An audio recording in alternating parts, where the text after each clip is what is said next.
হয়তো তুমি ভুলে গেছো পুরনো সব কথা,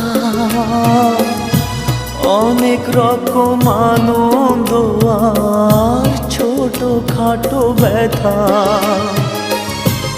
এই মাঝে পেরিয়ে গেছে অনেকটা বছর, অনেকটা বছর।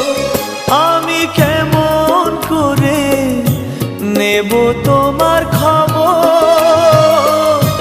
তোমার ভালোবাসা তুমি নিজের হাতে দিয়ে গেছো কবর।